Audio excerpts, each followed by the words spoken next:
We load and offload ships. It's called stevedoring. It's an old Greek word. We offload all the cargo in Port Canaveral, and we also do Disney Cruise Lines. I moved to Florida in '74. When I came down, I looked for what's going to grow in this area. And I looked at the port, and it was still pretty small. But with Orlando's growth and so forth, I figured it had to grow.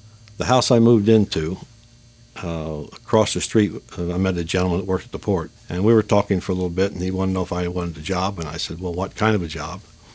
And he said, well, we do agency work at Port Canaveral. An agency is where you take care of all the paperwork for the ships to get them in and out of the harbor. You arrange for the pilots, the tugs, dockage. We take care of everything that they need. So I said, yes, I'd like to do that, but I need a couple weeks.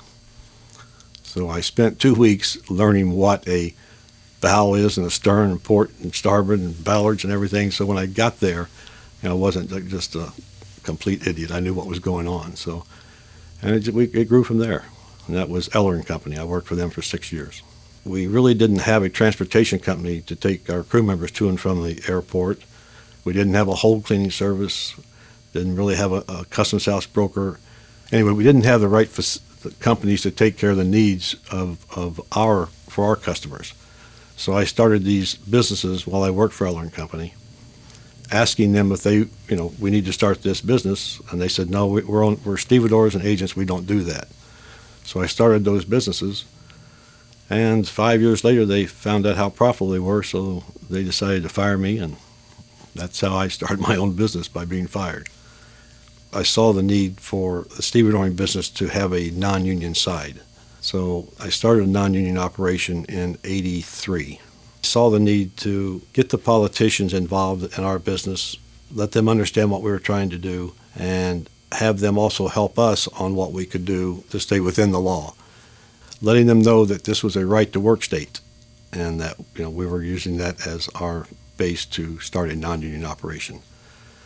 Luckily, the commissioners saw the fact that this was a right-to-work state, and that's why we're in business today.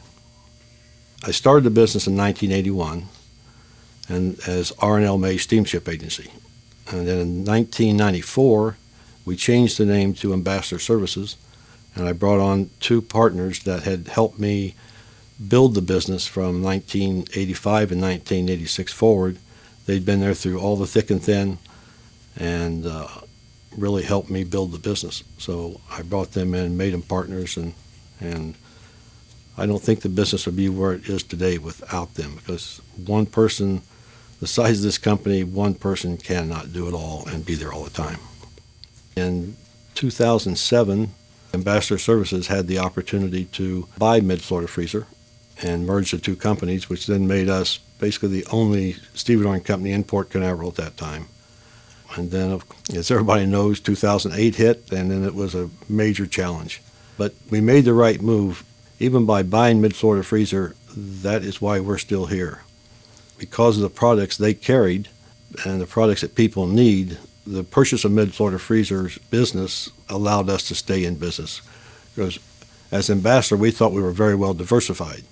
We were offloading cement, we had rock, we had lumber, we had steel. We had all kinds of items that we thought we were well diversified until the building industry is no longer around. And then you realize, wow, we're not really that diversified. So we started rebuilding the company in basically 2009, where we picked up fertilizer, because people like to eat and fertilizer grows our food. We do all the oil business as far as the agency side goes now. We picked up Disney Cruise Lines. Cruise lines have made a profit through every depression, even the 1929 depression. Cruise lines made a profit. So by going through that, we handle food products, cars. We were really diversified this time. So if something does happen again, we're in a much better situation than we were in 2008. My business would not exist without good people. And we now have 216 employees. And it takes 216 employees to make this business operate. I certainly can't do it by myself. And I have several employees that have been with me for over 35 years.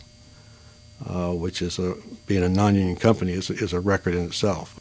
We take care of our people. We respect our people, because I like to say I don't have people that work for me. I have people that work with me. And I think I make them a part of everything. And we have two standing rules that you get fired for: if you lie to us or if you steal from us. So I tell the guys, you're on the ship. If you make a mistake, if you damage something, come tell me. So he goes, if you don't come tell me, the captain's going to come tell me. And if you lie to him, just think about this. He's been lied to in 33 to 35 different languages. He knows every lie that's out there. So just come tell me the truth and we'll fix it. Not to be discouraging, but if you're going to try to start your business, make sure you have good backing. And if you think you need $100,000, then get $200,000 behind you so you got a little cushion, because everything costs more than what you think. But it's a great place to be in the entrepreneur field, owning your own business. So I highly recommend, if you have the drive, do it, and don't let anybody tell you can't. Family is a very important part of a business. You need to have somebody there when you come home, and with the understanding that you've been working all these hours for the family, and of course for yourself, but for the family to make everything successful. And my wife worked at the Port Authority, and she understood how many hours I had to put in to make this a successful company.